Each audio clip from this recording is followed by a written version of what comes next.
what kind of car I drive, how many points I put up, how many win totals I have as a coach was going to be the thing that identifies me. But it was God through my whole hockey career and coaching career that has been telling me, no, your identity is in me, not in how many wins or losses you have. It's not in how much money you make or don't make. Not that those things are unimportant, but that's not where your identity lies. Hello and welcome to season 2 of the Dear Young Athlete podcast, where we talk to athletes and coaches about their journeys and what advice they would have for a younger version of themselves.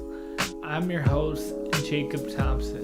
You can call me JT. If you want to hear my story and why I do this podcast, that will be in season 1, episode 1. But enough about me. Let's meet our guest.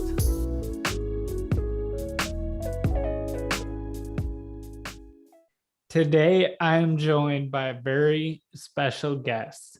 The man joining me today, he is a husband. He is a father. He is a former Division I and professional hockey player who also played in the Frozen Four.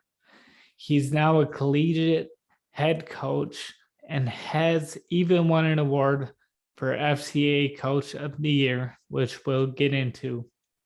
Above all that, he is a man of God, and I'm so excited to hear his story, and I know what he shares will bless us. So, without further ado, Chris McKelvie. Chris, what's happening? Not too much. How you doing? I'm doing well. One Yeah, more well, day. So thanks for having me on. I'm really excited to hang out with you here, and hopefully we're a huge encouragement to some athletes out there and other people too. definitely. Well, with that said, let's get into it. So, Chris, you played professional hockey. But where did it all begin for you, and how did you fall in love with sports? Yeah, man, I could probably go on for a really long time on my love for specifically hockey and soccer, just sports.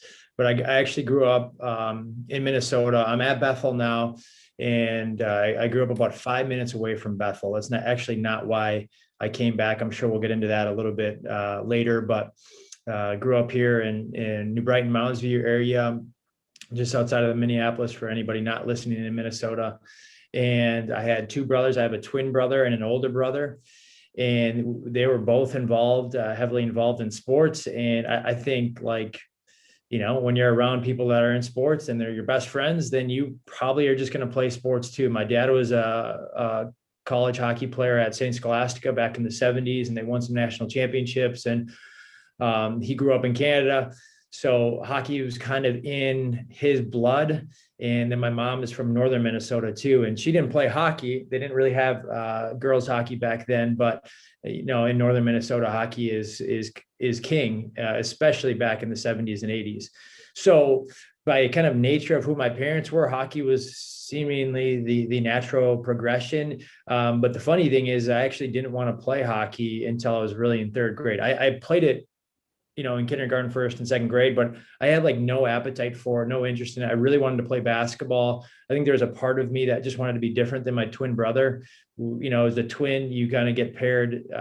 People think you're inseparable. And with my twin and I, even though we're best friends, we definitely have two. We are not twins that need to live in the same cul-de-sac or anything like that. We like having our own path. And so really kind of in third, fourth grade is really when I started to say, okay, this hockey thing is kind of cool. My dad's really into it. My brothers are really into it. So I think, yeah, that's probably a better path than going, with basketball. In some of the traditional sports, I had played a little bit of t-ball and baseball and had like no interest in that. So I picked hockey and soccer and a little bit of track. And then it kind of just went from there. I didn't, just grew up in a really competitive household with brothers. We really looked up to our older brother, who was a pretty successful hockey player and ended up playing junior hockey and then Division I at Mankato, Minnesota So State. That's good. Yeah. Let me back up a little. And it's funny. I was sort of the opposite. I learned to skate. My parents put me in skating lessons when I was like 4. And then I was like, hey, I want to play hockey. Nobody in my family ever had played. Um, so it's just funny. I actually tried basketball for a year and then went back to hockey because I was always fouling out and classic hockey player. Yeah. So you take us into a little bit of where it kind of becomes serious for you and going into high school, sort of what that looks like.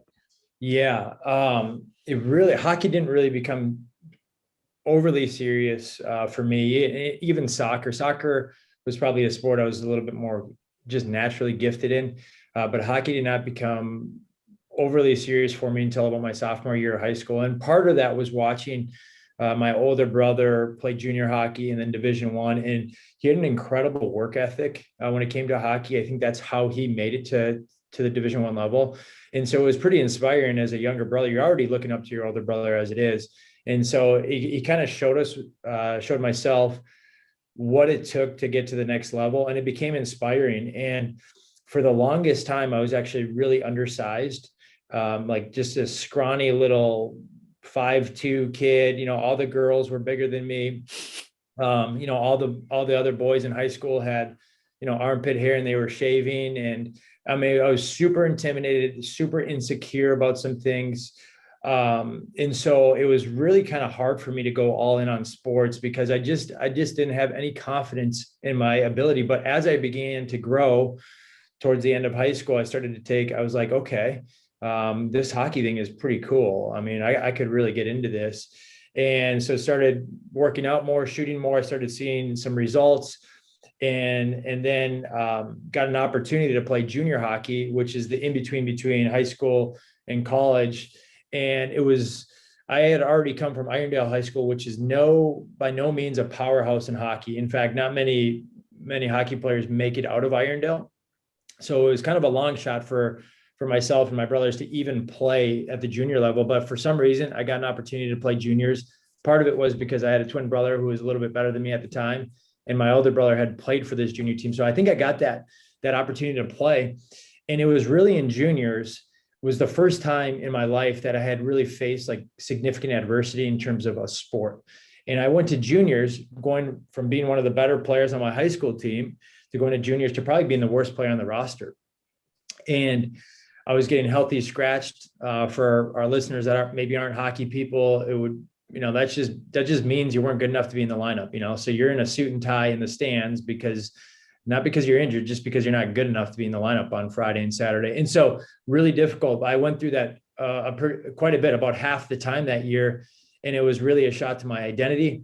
But kind of more at that time of my life, it was more of a decision-making time. It was like kind of put on your big boy pants. Like, okay, do you really say you want to be a Division 1 hockey player and a pro hockey player?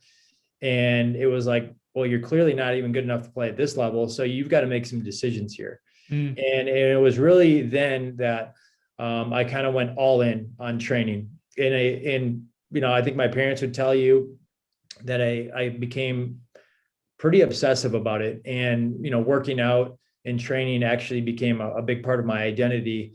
And so that's kind of what took my game to kind of the next level. And the interesting thing is I did all this training and really transformed my body over the course of a summer and a season, and became, part of it was having an actual growth spurt. I would finally, got over 6 foot and, was 180 pounds and still had room to grow. But the second year of my juniors, I'm like, okay, here we go. I'm finally there. I finally got there, and I got hurt the first game of the season. And then when I came back 2 months later, I got hurt again the first game back, a completely different injury. Ended up playing through that injury for about 12 games. Then my season ended on injury, and I had to have a surgery. And so that was kind of a really shock to my system. But it's actually in those moments that it really taught me how to work hard and persevere. And really, if you have a goal, and you're willing to stick with it. It's like, do you really believe in that goal or not? And so it was kind of in those moments, some of those hardest moments, that it really shaped my work ethic and perseverance and what I was going to do with my career, and kind of go all in is through not being good enough and getting hurt. Well, there's a couple of cool things there. First, you never know who you're inspiring and who is looking at you. And I think of your brother in the way that he probably didn't know how he was impacting you. He just was training himself. But then to see the way it inspired you, and then it became your work ethic, that it wasn't your natural ability, it was the work ethic that brought you to a level of being able to play. And now you're a coach, which we'll get into that. But it's when you need to find a way through your work ethic. That's why they say the most natural players aren't always the best coaches, because you had to figure it out. Something fascinating about hockey that I'm wondering if you can speak to. A lot of guys with different sports, you graduate high school, you get that football or basketball scholarship, you go play a year and maybe go to the NBA or whatever. Hockey, I mean, you have to take this alternative route and go kind of pause your life and go to juniors. So you're a senior in high school. A lot of your friends, I'm sure, are going to college and, starting that, going in the dorms, and you go play juniors as the worst player on the team, as you say. How do you even decide that? Yeah, I think part of it, yeah, junior hockey is really unique to the sport of hockey, and no other school or no other sport really has to do that to get into a school. So I think the part of the reason I did it is because I wanted to play college hockey. I mean, that was my goal. And at that time I started having the goal of playing professional hockey too. And so it was kind of the natural progression, right? There was no way I was going to play Division I hockey without it. It's very rare that a player goes directly from high school to go play Division I hockey nowadays. It's very rare that you don't have to play, multiple years of juniors now. It's just the nature of it. And the reality is because it's in place, a 21-year-old is, in most cases, significantly more physically mature than an 18-year-old. It is pretty crazy, the progression or the development you see in a young man's body during those age years. So they come to college. A junior hockey player goes to college, and he is a lot more equipped physically than he might not be, and that's why, in football, you see red shirts all the time. It's almost an automatic thing at Division I programs. You got a red shirt just because it takes time to physically mature. And so that was one of the biggest reasons I did junior hockey, is because I just needed more time to develop and see if it actually worked. The other reason is my brother had gone before me and he was inspiring to me. There was part of it too that I don't know if we want to get into too much, but I was going to Bozeman, Montana, and that was part of it too. Like I was going to maybe one of the most beautiful places in our country. It's not a small town anymore, but a smaller ski town in the middle of Montana, and it was incredible. It was absolutely incredible.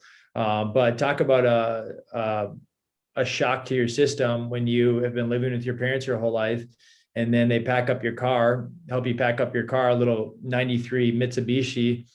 And my brother and I, we have our hockey bags and we have like 2 duffel bags of clothes, and we drive 1,000 miles by ourselves at 18 years old. Not a lot of kids are doing that. And so the maturity process and the development process, even though there's some things in junior hockeys that can be dangerous, the maturity and the development process, you grow up really quick. You grew up really quick in junior hockey. So I'm incredibly grateful for my experiences in junior hockey, even though it can be a dark place too.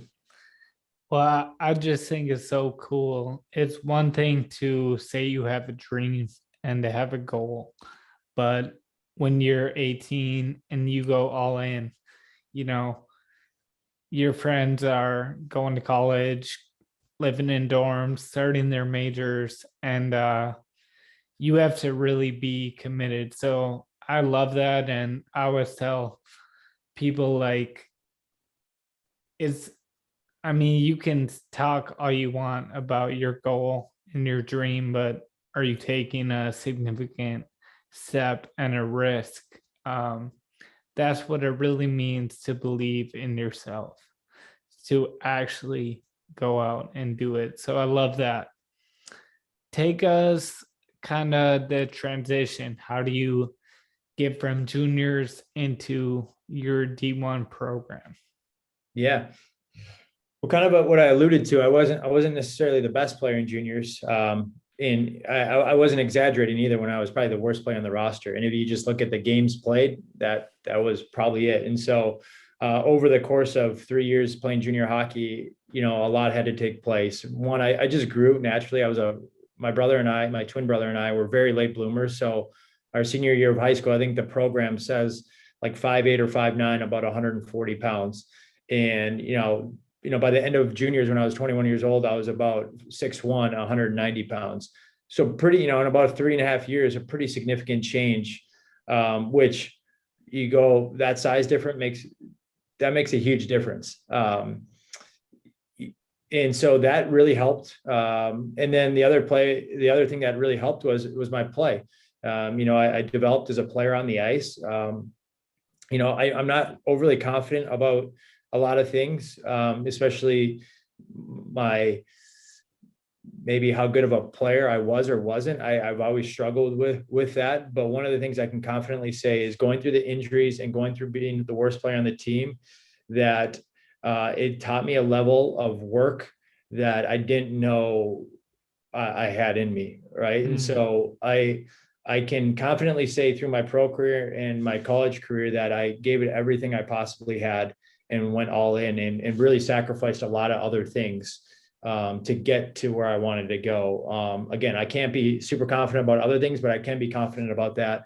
And so anyway, that's what got me to an opportunity to play at Bemidji State. Is they came and watched me. I had developed into a player they felt deserved a spot on their team. So I went to Bemidji State, and it was a really incredible 4 years, but it was not without a lot of difficulty. In fact, my first year out of 38 games, I only played 11, not because I was hurt, because I was the worst player on the team. And so I kind of went through the exact same thing I went through in juniors, my freshman year of college. And it was a huge struggle. I wanted to transfer. I wanted to quit. I have incredible parents that would have supported me if I would have left. But I think there was always part of them that were just kind of, saying, hey, you've got to stick with this. Like, it's really important that you see this through, because there was nothing toxic going on. There was nothing that was injuring my mental health. Like, I was in a good situation that I didn't need to leave. It was just hard. And my parents were always so supportive, but also like, hey, we don't, barring any circumstances that would be detrimental to your health, we don't quit. You don't give in. And so I ended up sticking with it. I wanted to quit so bad at Bemidji, and I was miserable so many times going into the weight room or going to the rink. But it was in those moments that, again, that it taught me how to maybe push even further, to become a better teammate, my influence on the team was not going to grow with on ice performance. It was going to grow with, by the way I lived my life. And so that was kind of my path to college hockey in Bemidji State. And we had some incredible success at Bemidji my junior and senior year. And it was a ton of fun. A lot of a good group of us went on to play professional hockey, and one's really successful in Germany. We have two that played in the NHL. And so it was a pretty cool, pretty neat experience at Bemidji State. Cool kind of themes in your story of persevering. And that's just such a word for anybody, especially athletes, but really anybody that you have a goal and you're striving.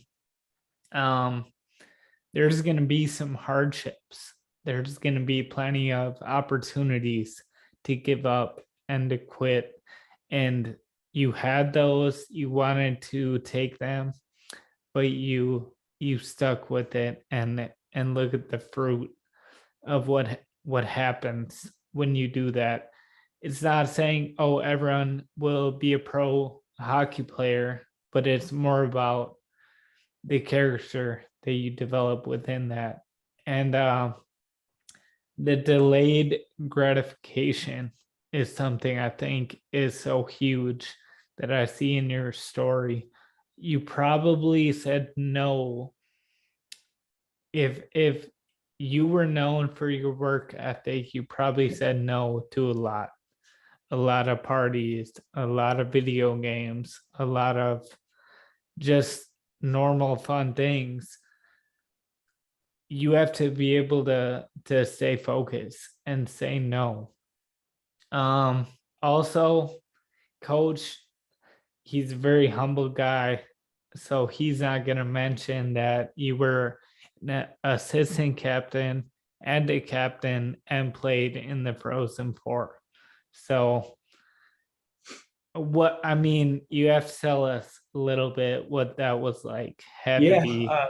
Yeah. And you never want to come off as boasting, but I think the older I've got, the more I realize like this is part of my story. And so my hope is that it's an inspiration to somebody. It's a testament. I know we're going to talk about how faith is weaved into all this, because it really is. But it's really a testament to the King of Kings and just kind of how he's shaped me and formed me in life. And so, yeah, I mean, like I said, I was probably the worst player at Bemidji State.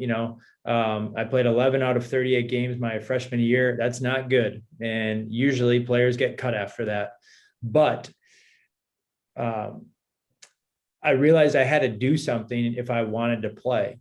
And so training and working out off the ice and on the ice and being the hardest work, committing to being the hardest worker on the ice, whether I was or wasn't. I'm not saying I necessarily worked harder than other guys. I just gave it everything I had, was going to be how I closed the gap, talent gap, but it was also going to be the way I was going to have influence on my team. And I think, the more guys got to know me, the more they realized that there's a guy, hopefully, that they can follow in there, because like, he's not at the bar with us on Friday night. A lot of times he was shooting pucks or he was working out. And I'm not saying that's all healthy to separate yourself from the team.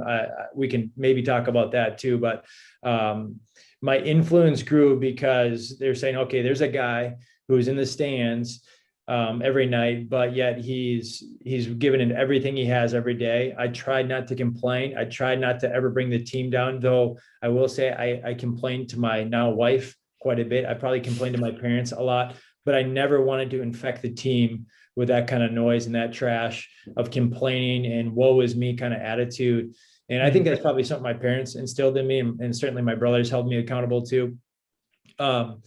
And so that kind of helped, my influence grew. And so as I became a better player, I had the opportunity to be the assistant captain, then the captain at Bemidji State. And we were kind of wildly successful for a small Division I hockey school, where we got to play in the Frozen Four. And actually the next year, we were probably a better team. We were the only time in Bemidji State's Division I history that we are a top 5 team in the country. And it was just an incredible 2 years, but I was fortunate enough to be the captain of those teams. And it wasn't because I was the star player at all. And I think there's some lessons in there for myself, my family, but also players I coach, and then maybe some other athletes that are listening, that you do not have to be an all conference player. You do not have to be the guy who's getting all the media attention, that you can have influence, whatever position you find yourself in, by the way you live your life. And if you're authentic and you are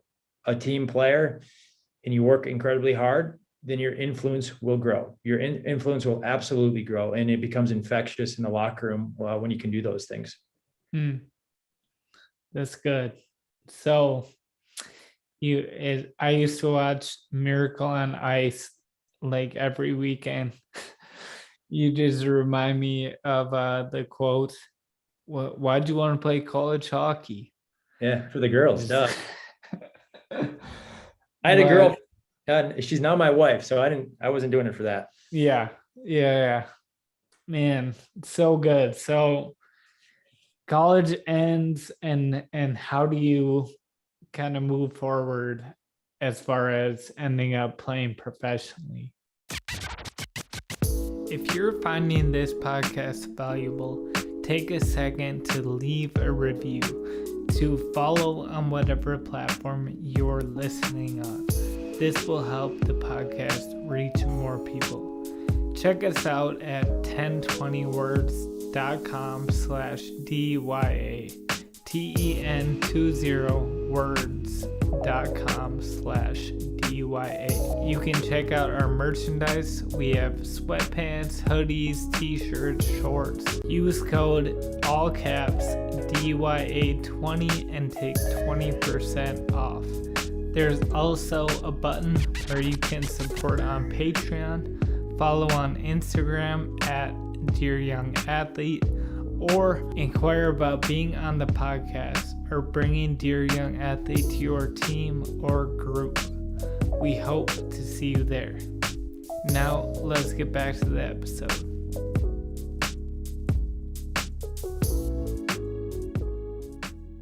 That was always a goal that was on my heart. I shared earlier that I was really insecure about my ability as a hockey player. I was confident in some of the things I was able to do off the ice in terms of fitness and work ethic.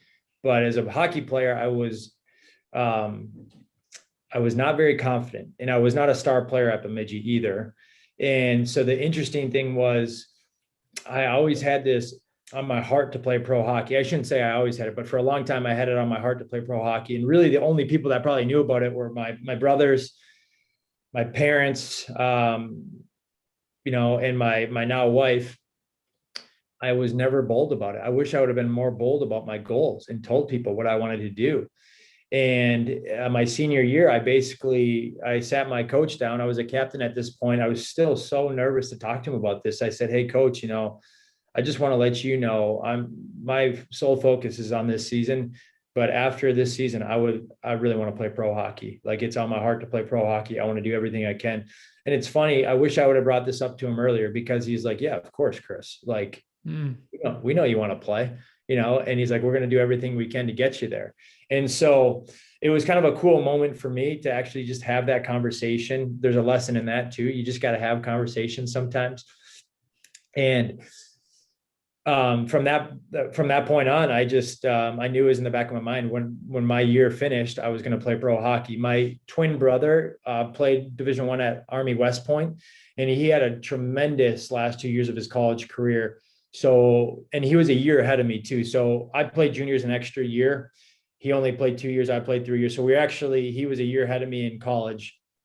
And so when he finished his senior year, he had a ton of pro opportunities. He had an agent. And so basically about midway through my senior year, I was plugged in with my brother's agent, and he became both of our agents. And as my senior year came to a close, he started looking for opportunities, and we lost to Michigan in the quarterfinals of the NCAA tournament. And I was like, oh man, it was a real bummer. We thought we had a team to go back to the Frozen Four and maybe even win a national championship.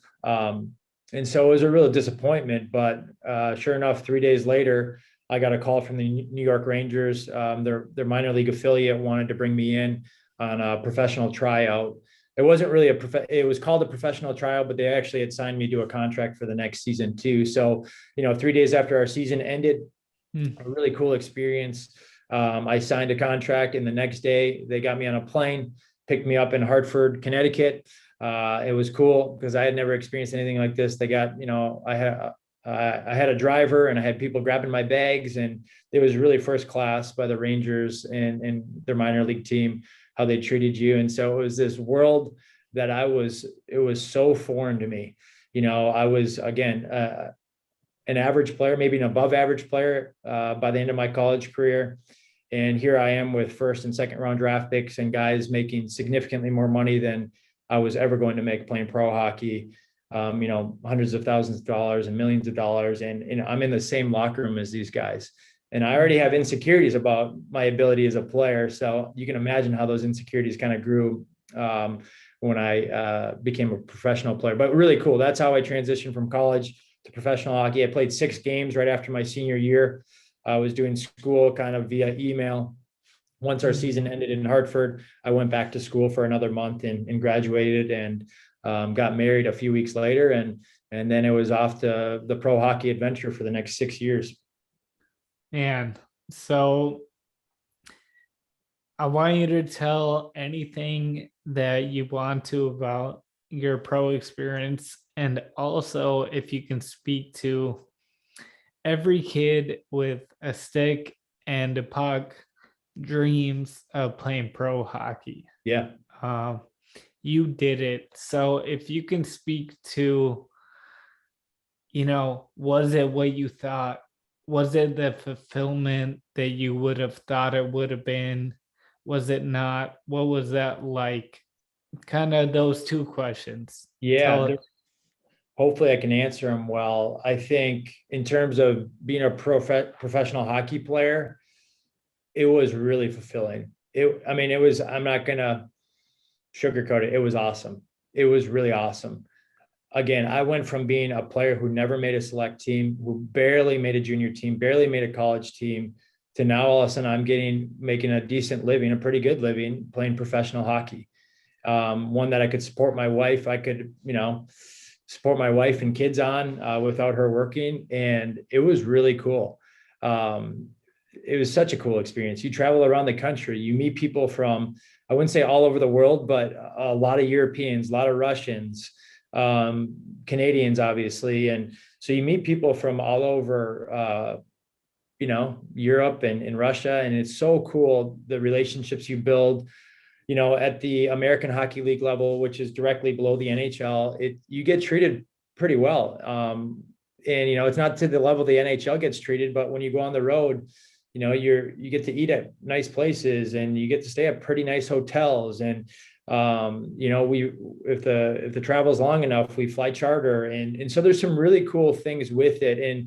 And then you get to experience, for me, it was a big deal. For maybe the guys who were a lot better than me, it's not a big deal, but even doing NHL training camps was a huge deal. To be in the New York Rangers facility and to be able to put on their jersey, and the New Jersey Devils, to be in their facility and to get their nutrition, to get their attention and their care is something that I'm really, people probably don't always want to hear, but it was really cool. I'm so grateful and so fortunate to be able to have rubbed shoulders with those different people, the NHL coaches and the NHL training staffs and the American League guys too. Like they were so many of them were such awesome people. And then, the other cool thing about pro, now that I'm retired, we have a lot of friends. My wife and I have a lot of friends that are still playing. And, one of our friends is a goalie and for the Dallas Stars right now. We have another friend, and it's not that we stay in super close contact with everybody, but we have a really close friend of ours when we were in Albany who just won a gold medal in a world championship for Finland. And he's having incredible success in Switzerland. And so these cool things. And, we had close friends in Albany that, we kind of had kids around the same time, and he played 300 NHL games, and he's such an awesome guy and a great leader. And so we have so many of those relationships and stories from pro hockey that we're just so grateful for. So it was an incredible experience. It was kind of everything that I thought it would be and more. I will say my goal was to make the NHL, and I didn't make the NHL. So that was always a bummer, but I knew I gave it everything I had with the gifts and abilities and so I gave it everything I could and came up a little bit short. But as a result, I got to play in the American Hockey League, which is a very, very good league for about 7 years. And it was cool. The other piece of that, to answer your other part of your question, as much as I loved it, it's not always rainbows and butterflies. I will say that, because every single day is basically an evaluation day. And we're talking this is not college anymore. This is people's jobs are on the line and people are trying to steal your job every day. So there's a ton of guys that would kill to be in the American Hockey League. And there's a ton of guys in the American Hockey League that would kill to be full-time players in the NHL. And so every single day, these are your brothers in the locker room, but you're competing with them every single day. And then if you have a bad practice, you start to get a little bit nervous, and you string together a couple of bad practices that bleed into a couple of bad games. You're starting to think to yourself, I might get sent down here. Like I might go to a lower level if I don't start performing, or I might start getting scratched again. And so there's that piece of it that makes as enjoyable as it is to play hockey for a living. It makes it, it can make it very difficult, and you've got to be pretty mature in your mindset if you want to be successful in that. And so that part can be really, really challenging. Well, I love what you said about, you didn't make the NHL, but you gave it everything you had. And when you give it everything you have, you can sort of hang your hat on that. And even if you don't, I would tell someone, like, have a dream, have a goal, go all out. And then even if you don't make the exact goal you thought, if you gave it everything you had, like, you can rest with that, opposed to looking back and regretting, oh, if I would have, tried harder. So I love that. How do you end up kind of ending and getting into coaching? Why do you coach? And what does being a coach mean to you? Yeah. Well, it means a lot to me. I absolutely love doing what I do. And I'm so fortunate to be able to work with the young men and the coaching staff that we have here at Bethel, and rub shoulders with a lot of the people in the past. So kind of how I got there is I knew I wanted to coach basically from the time I was 15 years old. My older brother was working for this guy doing hockey schools all summer. And so my first real job was he would drive me to the rink in the morning with him, and I would coach little termites. We call them, mites or mini mites or termites. They're 5 and 6 year olds learn to skate. I think termites is a great term for them. But I just kind of fell in love with coaching.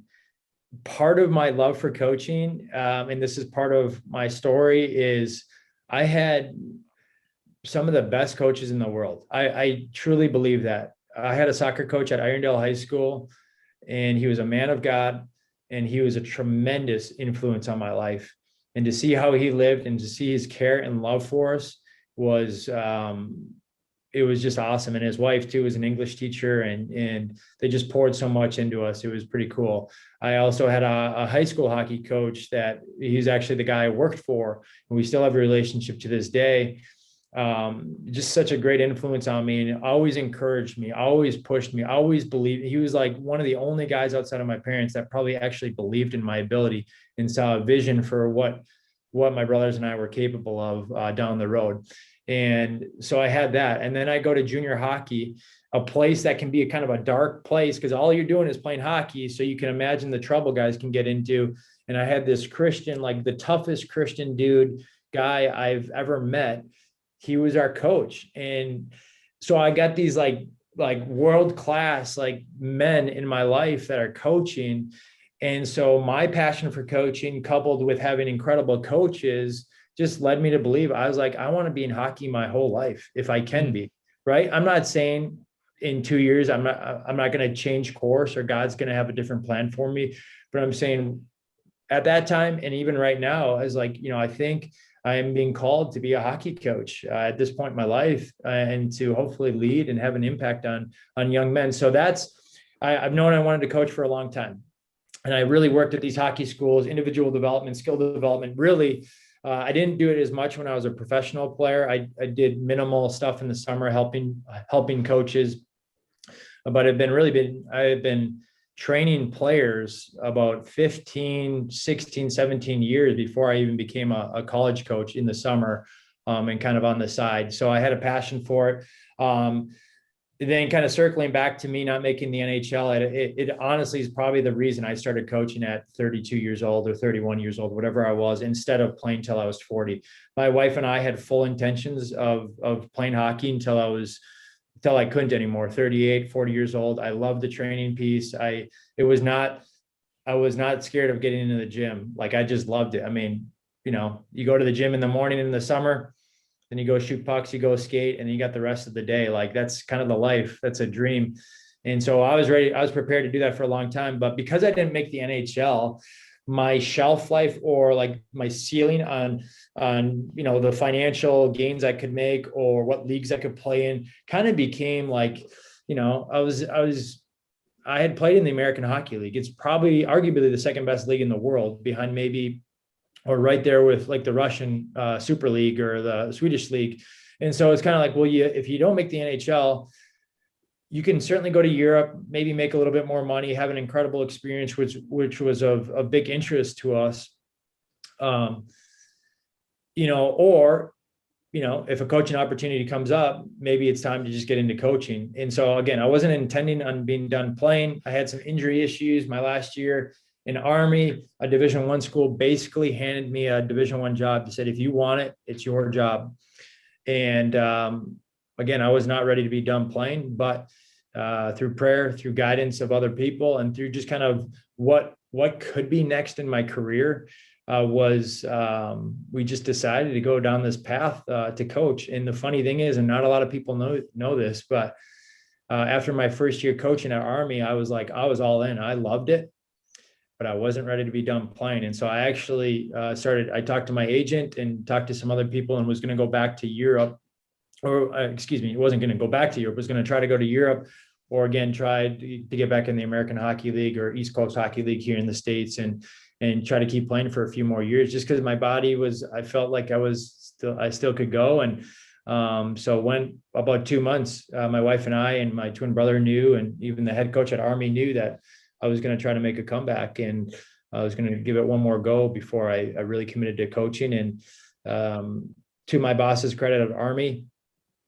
he just gave good wisdom, and he didn't really say I should coach or shouldn't play or whatever. There's just little pieces of wisdom there that I think led me to just continue coaching for another year at Army, and it's led me to Bethel. So, but if I had made the NHL even for one game, I don't know that I'd be coaching at Bethel right now, which is just crazy, because not to get into it, but there's a lot of things that can happen if you play a couple games in the NHL, or it's just the reality. Well, and it's cool. I'm guessing you wouldn't trade where you're at now. And like you said, you might not be there had you made the NHL. And sometimes it's like, man, if everything had worked out how I planned, I wouldn't be doing this thing that I love. And a word to players, I think the way you carry yourself as a player and as a person, that's what's gonna open a door for you down the road. Whether it be coaching, whether it be your coach knows a CEO who gives you a job. I just always think, as a young person, the way you act and carry yourself is so huge for your future. Totally agree. So I want to transition a little bit, and you've alluded here and there, but I want to hear about your faith journey and sort of kind of where it started and where it became more real. What were some pivotal moments in your faith journey? Yeah, I think first I do have to mention, because I don't often bring my parents into my testimony, but I have two incredible parents that were like the most supportive parents ever, and I think they had such a healthy balance of pushing us and holding us accountable, but also giving us the space and freedom to explore not being an athlete or being an athlete or whatever. There was no a piece of that, and I actually think, even though, I wasn't hearing the gospel every day growing up, I think there was just some incredible modeling by my parents on what it looks like to be, men and women of that hold Christian values, that display Christian values, and it's been pretty cool for me to see how my parents' faith has grown too, over the past 10, 15 years as well. But really, to answer your question more about like when did I really start learning about the Bible and Jesus and my faith, it really did start with my high school soccer coach. And he was a man of God. His wife was our English teacher, and it was cool. I had no idea what they were doing at the time, but they would have us over for bonfires and dinner, a group of us. And the more they got to know us, they would just start like talking to us about the Bible and just like little seeds, and the love they had for each other, the love they had for us, their kids, was just like infectious. And you couldn't, I didn't know what was going on at the time. My soccer coach would always have us like, hey, why don't you come chop wood with me? We're like, why is he always having us do housework with us? But every time he'd have us do like work with them, he started talking about like real life stuff. And so it was like this, like, it was almost like us and some of the other soccer guys, we couldn't get enough. Like, we just wanted to go hang out with him because he was just kind of giving us such wisdom. And, nothing will, like I said, my dad is like, I don't know many better dads out there. But like, it's just hard to talk to your parents about some things. And here we had an outlet where we could actually just, talk to a coach about something that maybe we were afraid to bring up to our dad or something like that for whatever reason. I'm sure my son will be the same way someday. So it was awesome. And then I go to junior hockey. By God's grace, I'm in a place with a Christian man as a coach, which is somewhat rare in coaching to have faithful men coaching, and they're not just about winning and treating you like a piece of meat. And he loved us and served us, and he encouraged us to go to Bible study. And it was really in juniors when through this Bible study and just learning more and more, there was something in my heart, something in me, like a longing in my soul that knew there was something more, that knew that chasing after girls and chasing after identity in hockey was not going to be enough, and it was going to come up empty every time. And so I gave my life to Christ in February of my first year of junior hockey. And I know everybody's got a different story, but for me, it was kind of one pivotal moment when I still remember sobbing in front of my teammates, surrendering to Christ. And they were probably looking at me like, what's going on? This guy's weird.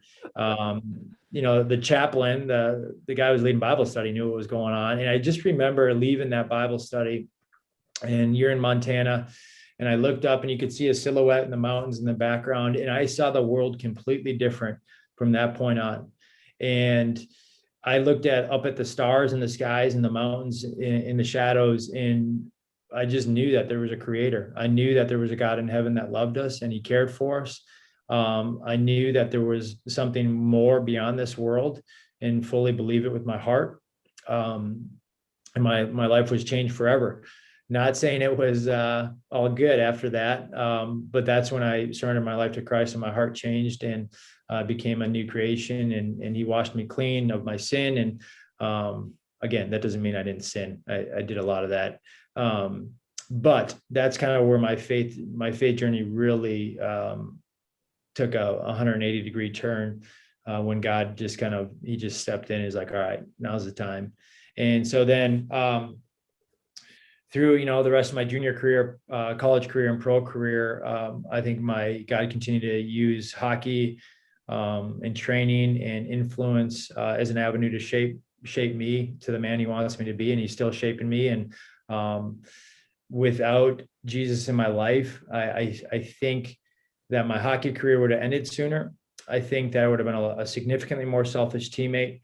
I think I would have never been able to persevere. And the biggest thing is that I would have got lost in the world's eyes, because and I still struggle with it, I was holding on to the world's view of success.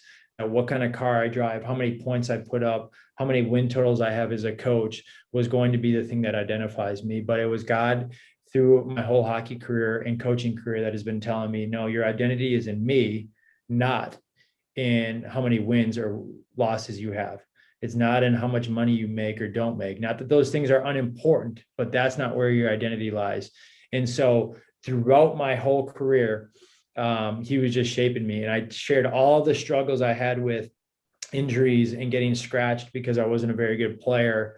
And it's funny looking back on all those, that God was actually using those really hard things to like kind of shake out of me, like, hey, you got to stop this, like this noise of trying to be the most popular guy, or trying to be somebody everybody looks up to, or trying to be, it's like, no, just find your identity in me.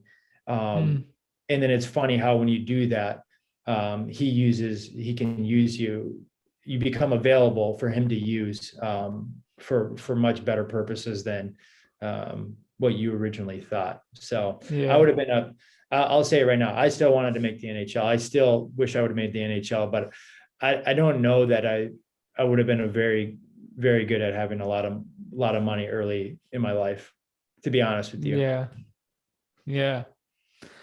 I love, man, it's so good because you really hit the nail on the head of why this podcast exists, and the belief that God is at work in all areas of life, including sports. And growing up feeling like, well, like I either have sports or I have church. But to hear people don't think, oh, juniors hockey, that's where you're going to go encounter Christ.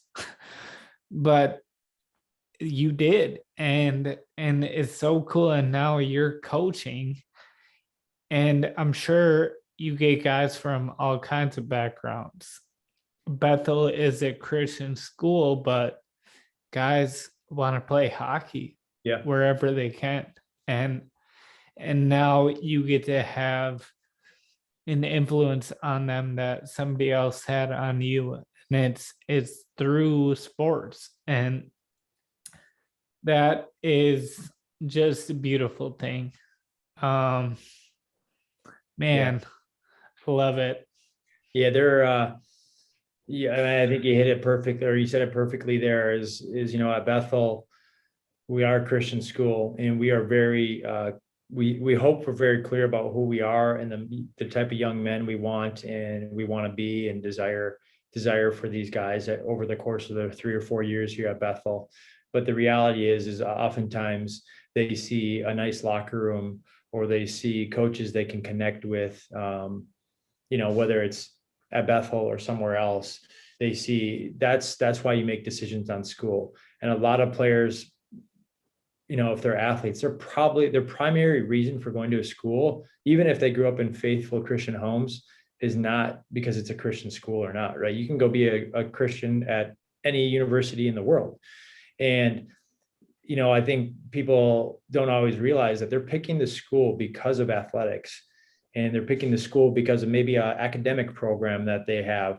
And it's not necessarily because they're a Christian school. And so with all that being said, we get a wide range of guys. We get guys that grew up in Christian homes. We get guys that, we tell them who we are, but they're like, I just want to play hockey for Bethel. I want to be a part of that. Right. And while they're here, we're going to be like, all right, man, we told you who we are.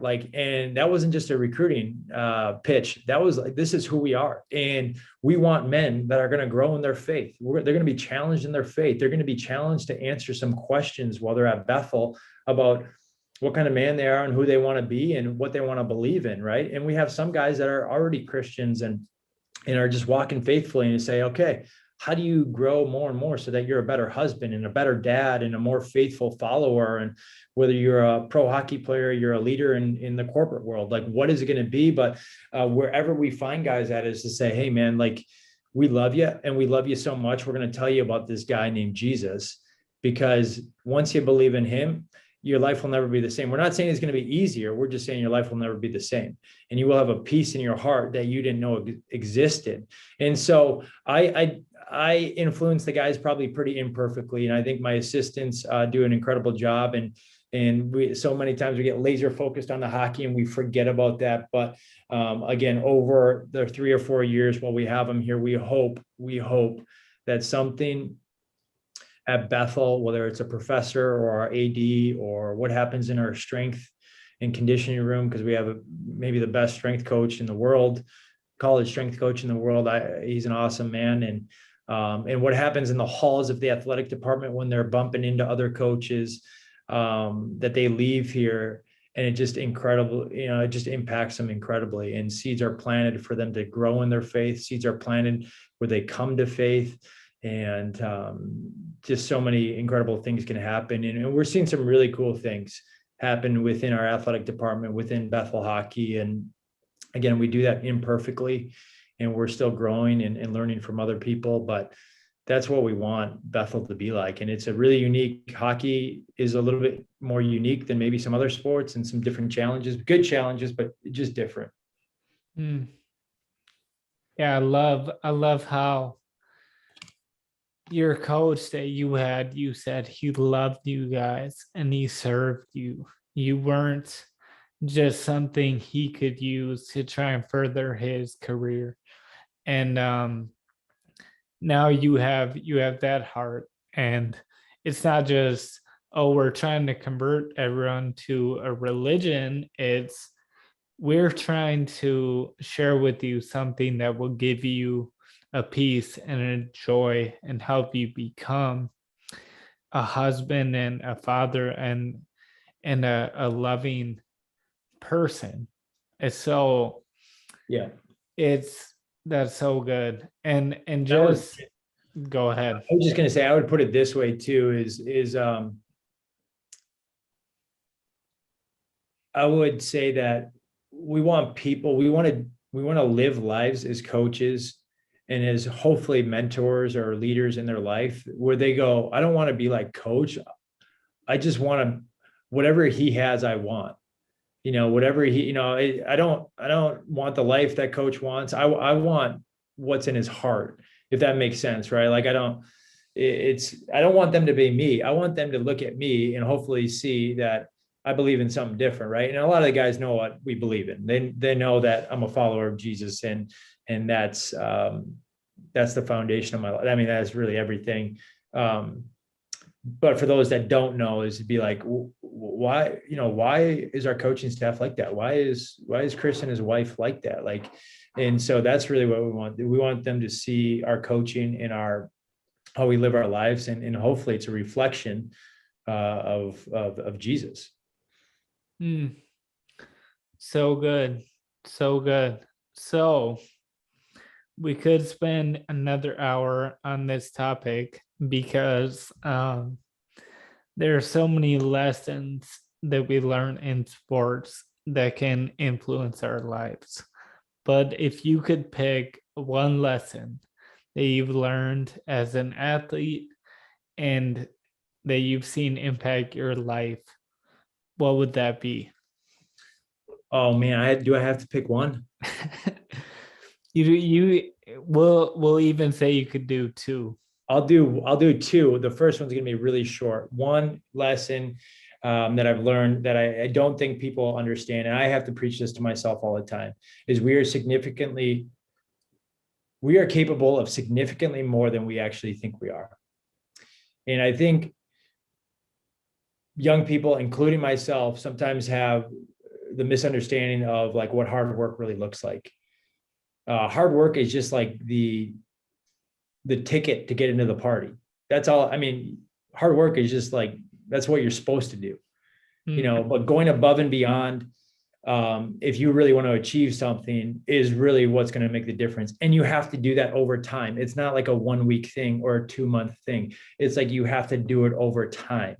And so I think that's one of the lessons that is really big. But honestly, the biggest one is identity. Hopefully people gathered that from today, is like, what do you find your identity in? That's the biggest lesson I've found in pro hockey and college hockey, and being, again, I'm really fortunate to have played Division I and to have played pro hockey. But I think we look at those things in life and say, that's what it's all about, like achieving these like mountaintop things. And, I just don't know what it is. I saw a lot of guys that were driving luxury cars and making boatloads of money that had an emptiness in their life. Hmm. And playing pro hockey is incredible. You know, if a guy is listening and he wants to be an NFL player, like, you should go for that. But if that's what you're finding your identity in, I'm just telling you, I'm not a very smart guy, but take it to the bank. That is going to fall short. Yeah. It's gonna fall short at some point, because you're not going to be good. You're going to get cut someday. You know, Tom Brady's career is going to end someday. Believe it or not, Tom Brady supporters. We'll see. Yeah, we'll see. You know, but it all comes to an end, right? It's at some point we're not going to have enough money. Where, you know, somebody's car is going to be nicer, somebody's going to be better looking than us or stronger than us. So what are we going to find our identity in? And is it going to be of the world, or is it going to be of something else? You know, and that's the biggest lesson that I hope my players get, that I hope the people around me get. And again, I do this imperfectly. You know, I act like an idiot sometimes, but I want my life and my wife's life and my kids' life to be marked by something much more than this world. Mm. Man, when your identity is in anything other than Christ, whether it be your sport, your business, your ministry, even, you live and die by performance. I mean, you know the feeling. You score a hat trick or something, you have a great game, you feel on top of the world. For how long?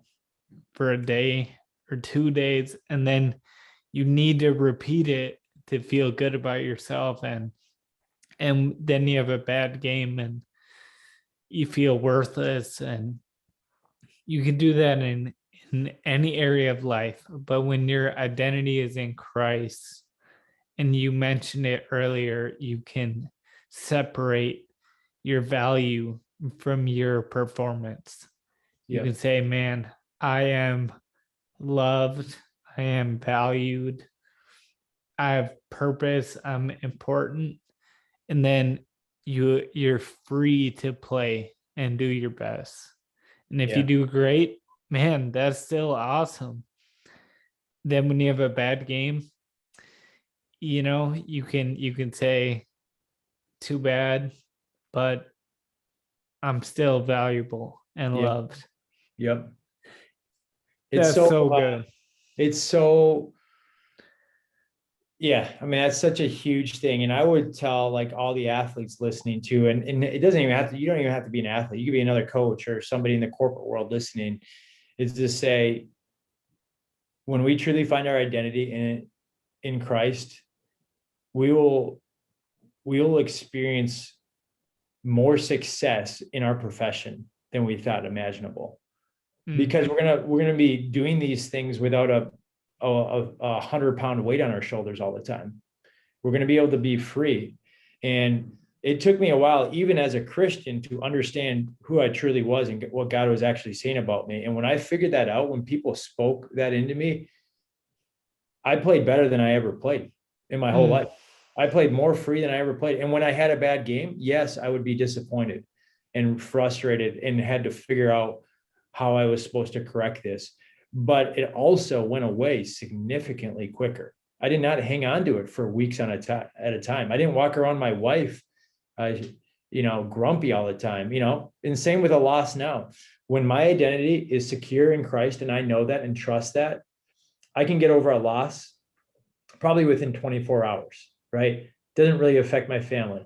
But when I'm just like really struggling with my relationship with the Lord, or like who I really am, then I'm hanging on to those losses for half the week or a full week or until we get a win again. And the collateral damage to my family is pretty unacceptable, right? And so that's hopefully that's the point, is like, if we can rest in our identity every single day, then we will perform way better. Our relationships will be way better as a result of those things.